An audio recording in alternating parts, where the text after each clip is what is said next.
సంవిధాన చక్రవర్తి నవీన గుణ సనాథ్ నాచన సోమనాథ ఉత్తర హరివంశం. అందులో 21వ భాగం 35-20 చక్రాన్ని ఉపయోగించి పౌండ్రక వాసుదేవుడి తల నరికేశాడు కృష్ణ పరమాత్మ కైలాసం నుంచి రాగా. ఆ తర్వాత అందరినీ పంపించి తన అంతఃపురంలోకి వెళ్ళాడు. కృష్ణుడు రుక్మిణి సత్యభామలతో జూదమాడు. చక్రధరుడట్లు రుక్మిణి సత్యభామలిరు కెలంగుల గురు అనేక గణికలంతనంత భజింప సత్యాముఖంబు చూచి నెత్తమాడుద మనుతులు గడగి. చక్రధారి కృష్ణుడు ఈ విధంగా అంతఃపురంలో రుక్మిణి సత్యభామ ఇద్దరూ చెరొక పక్క సేవిస్తుండరు. అనేక మంది వారకాంత అప్పటికప్పుడు అవసరమైన పనులు చేస్తుంది. సత్యాదేవి ముఖాన్ని చూసి జూదం ఆడుదామా, నెత్తం అంటే జూదమని ఆడుదామా అనితూ ప్రయత్నించి ఎవరు ఓ తరుణి నేను నెత్తము నీతో నాడు నెడ రుక్మిణి కనుంగోను నిన్నాతి మదియాడ నీవున్ జాతింతయ పంత మగుడుతో తెలుపటకు. యవ్వనాంగి సత్య నేను నీతో జోదమాడునప్పుడు రుక్మిణిని చూస్తుందంటే రిఫరీగా, అంపైర్గా, సాక్షిగా ఈనాతి ఇన్నాతి అన్నారు. ఈ రుక్మిణి ఆడగా నాతో ఆడినప్పుడు నువ్వు సాక్షిగా పందెం అడిగిన దీన్ని గురించి అనుమానాలు కలిగితే తెలపటానికి ఇదే సరైన పద్ధతి అని ఒకటిపెట్టారు. అనుటయు అదేవి తనియే వాదులాని తోడ వాట్లీని తోడ బూతు తోడ తిండి పోతు తోడ నటమటీది తోడ నడియది తోడ వెలకు నెత్తమాడ వెరవు కాదు. గడ్డి పెట్టేసి వాగ్వాదాలు చేసేవాడి, జగడమాడేవాడి, బూతులు మాట్లాడే మన అసెంబ్లీ సభ్యులు మంత్రులు లాంటి వాళ్ళ జోదమాటం తిండిపోతూ మోసగాడితో సేవకుడితో పణం పెట్టి అంటే పందెం పెట్టి జోదమాటానికి తగిన పని కాదు అని ఒక లెంపకాయ కొట్టి సోదరివి సుమాడివి నెరివాదివి పశుకరివి గెలువవచ్చునటే దామోదర నిన్ను మా కనుట నా దశ కనుగొనక పిలువుమని జాంబవతి. నువ్వు జోదరివి, జోదమాడే వ్యసనం ఉన్నవాడు, ఆవేశపరుడు, వాద నైపుణ్యం, మాటల్లో నైపుణ్యం ఉన్నది, వంచకుడి, తులసిమాల కూడా ధరిస్తావు పెద్ద గొప్పగా. కనుక ఆ వేషధారి నిన్ను గెలవటం మా వల్ల అవుతుందయ్యా అంటుండగా సత్యభామ వైపు చూడక జాంబవతిని పిలవండి అని జాంబవతిని ఒక సేవకుని పంపించి ఆమెను పిలిపించి అంటే సత్యభామ సాసూయంబుగా వాసుదేవునితో అను. సత్యభామ తన సవతీయడ అసూయ కలదే అసూయ కలగే అతనితో ఇలా కలిగినొక జాంబవతి వెన్నెల వడబడిదేల వలపు నీ తల వేగన్ పులియకవి సవతులు కల వలతుల ఏ పాటు వడకపోరాదు అని. జాంబవతి అనే అమ్మాయి నీకు చాలా ప్రేమతో ప్రియురా. ఆమె కాంతి వెళ్ళ నెల చంద్రిక లాంటి నీపై పడే విధం వల్ల ఎందుకు ఆమె వెంటబడతావయ్యాను. ఆమె ఎడ కామంచే నీ తల త్వరపడుతోంది, వేడెక్కినట్టు. సులకన కావద్దు అనవసరంగా. పులిసిన వస్తువులు తిరగటం తగదు. అది ఎక్కువ కాలం కామం పెంచుకొని ఆమె అధీనుడం కావద్దు. అలాగే నీ మితిమీరిన చేష్టలు సహింపదు ఆమె. పులి ఎక్కువ అనే పదంలో అలాంటి భావన ఉందంటున్నారు. దీన్ని రాసిన వాళ్ళు ఎవరు? మన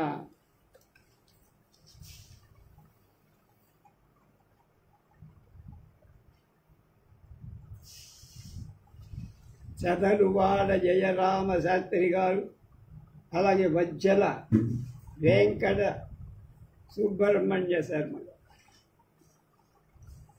అనవసరంగా కాలి తీసి నెత్తికి రాసుకోవడం అవుతుందయ్యా, జాగ్రత్త. జూదాన్ని తేలిగ్గా తీసుకోవద్దు. ఇంకొక అర్థం కూడా, మన ఆటలో ఆమె ఇప్పుడెందుకు? నువ్వు నన్ను అడిగావు, ఆవిడని అడిగి. నీ పులుముడు వ్యవహారం ఎందుకు? పులిహార కలపడం ఎందుకు అన్నది.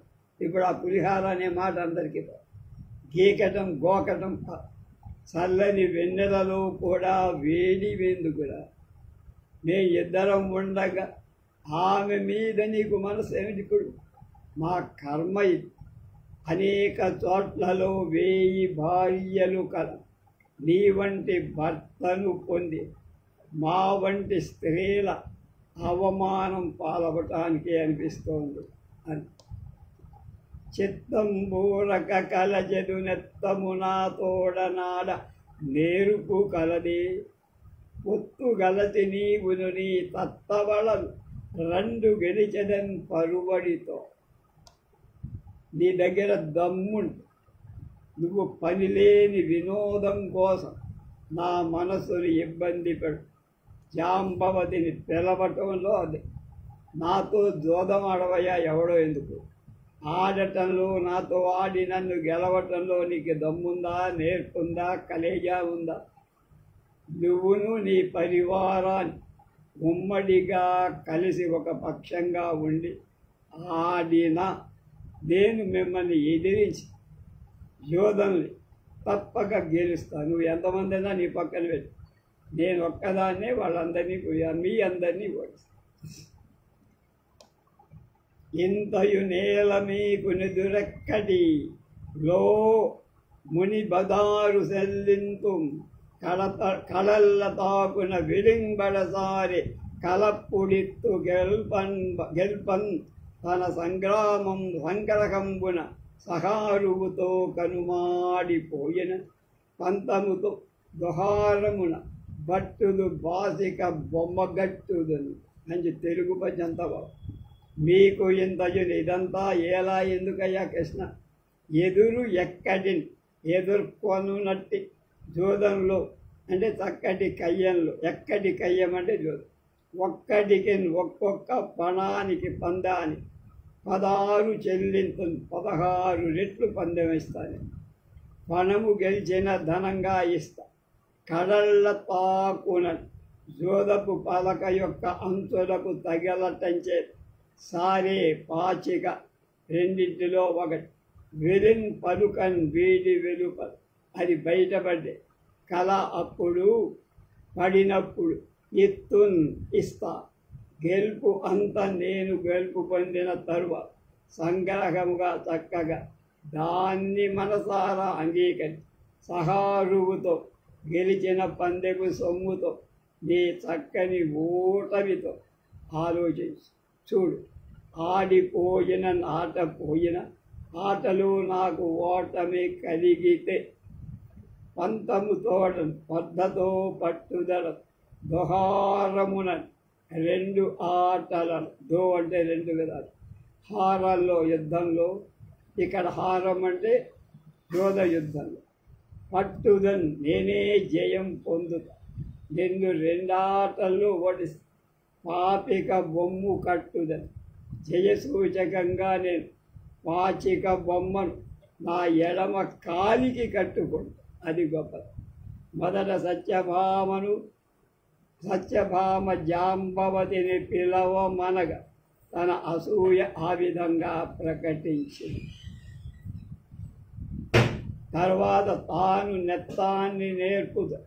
అందరూ కలిసి ఆడిన నేనే గెలుస్తానయ్యా, వాళ్ళెవరి వల్ల కాదు. ఎందు తన నిర్ణయాన్ని పందాన్ని గురించి పంతాన్ని గురించి గర్వంతో చెప్పి కృష్ణుని రెచ్చగొట్టి పలుమాటలేందుకయ్యా కృష్ణ, నువ్వొక్కడివే ఆడితే ఒక్కొక్క పణం ఓడినప్పుడు 16 రెట్లు చదివి, నువ్వు ₹1 పెట్టే నేను 16 రెట్లు ఇస్తాను. అలాగే నెత్తపు పలకకు వెలుపల పడినట్లయితే ఆటను నీకు ఇచ్చేస్తాను. గెలుపు పొందాక నువ్వు నీ ఓటమిని చక్కగా అంగీకరించి నా భాగ్యాన్ని చూసి సంతోషించయ్యా. నీ ఓటమికి చింతించద్దు. నేను ఆటలో ఓడిపో పట్టుదల మళ్ళా 2 ఆటలకు నేను విజయం సాధించను. అంత జయసూచకంగా నా ఎడమ కాలి పాచిక బొమ్మ కట్టి సంతోషిస్తాను. ఇలా సత్య గర్వవాక్కులు ఉచ్చరించి సోమన మూలంలోనే సత్య చిత్రాన్ని కావించి ఆమె మూర్తిని మన కళ్ళ ముందు నింపాడని వ్యాఖ్యానం. తొలి రుక్మిణీ రమణతో నెరమాది వినత్తమాడుమ గెలిచెదవేని వేరు సరికిందగ నాడెడు సూడు వట్టు నీ కొలది ఎరుంగమి అనుడు కోపము కన్నుల గ్రోలి నవ్వి అచ్చెలువలతోడ శౌరి కొలిచన్ చతురంత సమాసనంబులను వాదనలో నిపుణుడవు కదయా. నువ్వు మాయామోహనం రుక్మిణితో మొదట ఆడు. ప్రార్థన గెలుపును పొందిస్తే మంచి, నువ్వు గెలిస్తే సంతోషం. తర్వాత నీకు సమానంగా నేనాడు.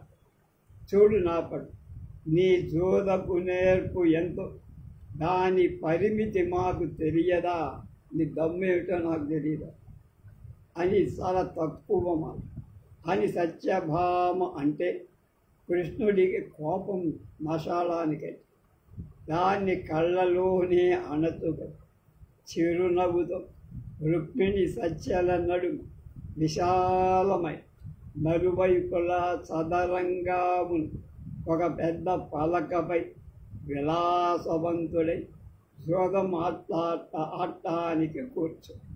ఎట్లు చతురంతాసనంబున నుండి సకల లోకనాథుండు సత్యభామకు సాక్షి పదం వసంగి రుక్మిణీ సమ్ముఖంబుగా సమాసేనుండైన నద్దేవి.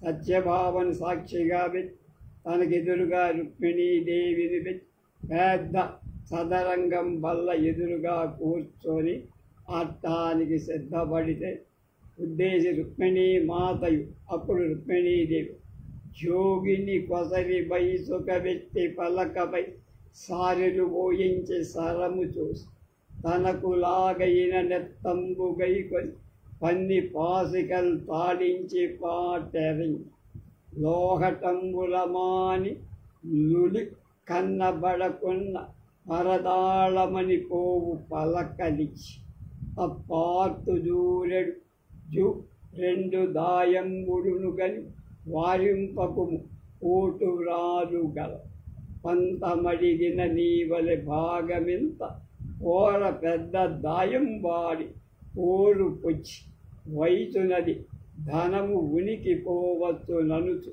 పేరుకొని పాటుతరి సరివేసి అడిగి, నీకు సరి కావాలా వేసడ్డాటైరా అని పట్టుదల పెంచుకోక తక్కువ సంఖ్య పడిన కావలసినటువంటి సంఖ్య పడకపోయిన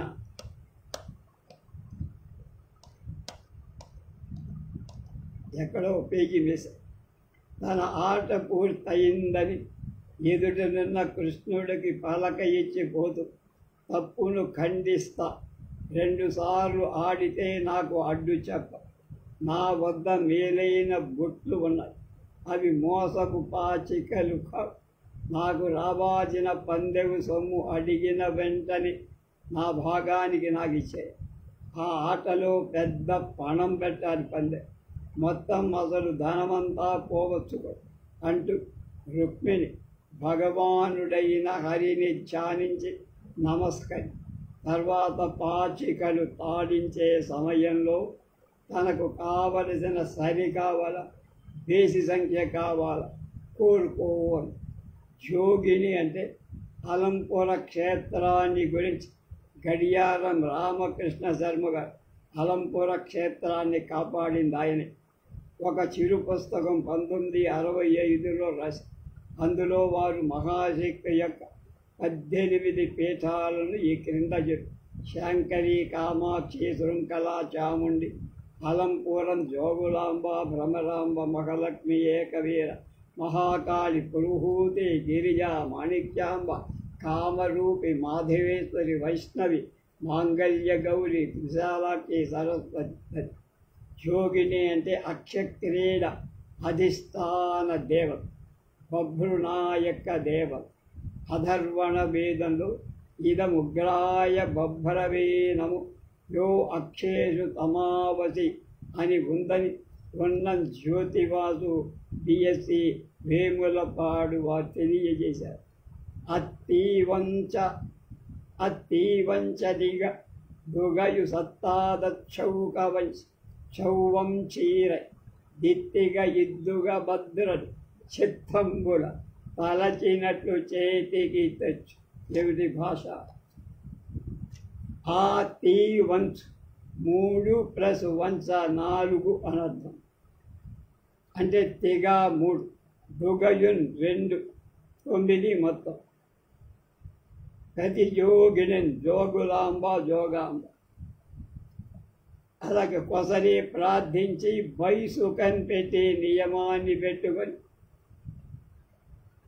కానుక పెట్టినకు దక్షిణ సమర్పించి పలకపై జోదమాడు చిన్న బల్లపై సారలు పోయించి గీతలు గళ్ళు గీయించి సారలు సారలు సారలు రూప సరసము చూసి కుడి శ్వాస గమనించి స్వరము చూసి కుడి శ్వాస గమనించి ఆటగాళ్ళు స్వరం అంటే సూర్య చంద్ర నాడుల నాసికా శాస్త్రాన్ని గమనించి జోదం ప్రారంభిస్తారని స్వరవరం ప్రతాపరెడ్డి గారు రాశారు.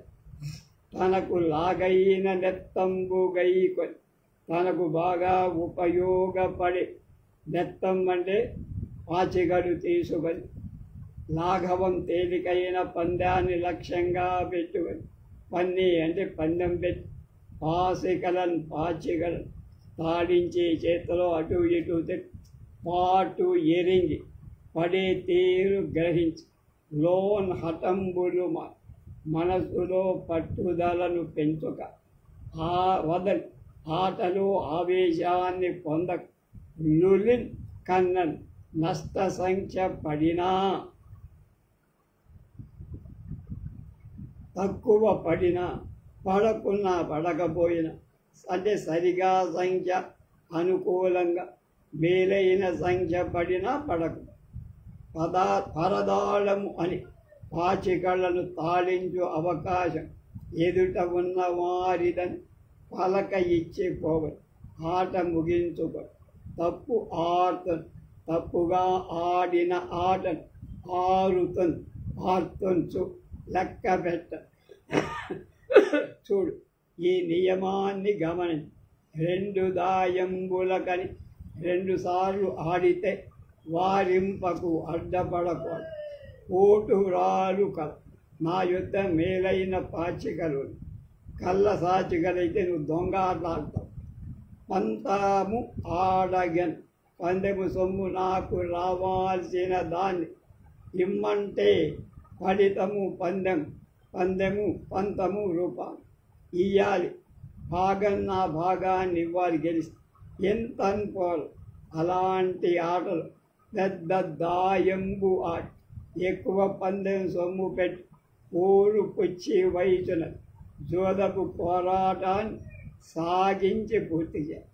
ధనము ఉనికి అసలు తానుడి వడ్డీ విన ధనం తన పూనిక పోవచ్చు, చెడిపోవాలి, ఓడిపోవాలి అనుచున్ అని తలంచుతూ పేర్కొని స్తుతించి ధ్యానం చేసి ఆ భగవానుడైన హరినామ స్మరణ చేసి భర్త శ్రీకృష్ణుడిని తలంచి పాటు తరి పాచికలు తాడించే సమయంలో సరి బేసి అని నీకు సరి సంఖ్య కావాలా, బీసంఖ్య కావాలా కోరుకోమని అడి జోగులాంబ అని అక్షక్రీడ యొక్క దేవతను ప్రార్థించి దక్షిణ పెట్టి పూజించి పలక మీద గళ్ళు గీయించి కుడి శ్వాస రీతి గమని తనకు లఘువైన పందాన్ని లక్ష్యంగా చేసుకొని ఆటకు సిద్ధమై పాచికలు రెండిటిని చేత్తో పట్టుకొని ఇటు అటు తిప్పి అవి పడే రకాన్ని తీరు తెలుసుకొని మనస్సులో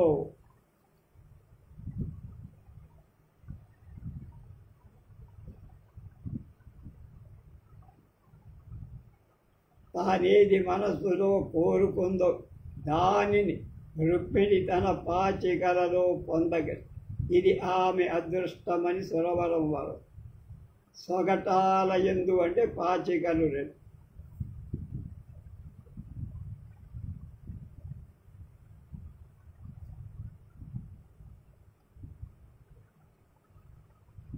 అసలు ఆట ఎలా జరిగిందని రేపు తెలుసుకుందాం. స్వస్తి.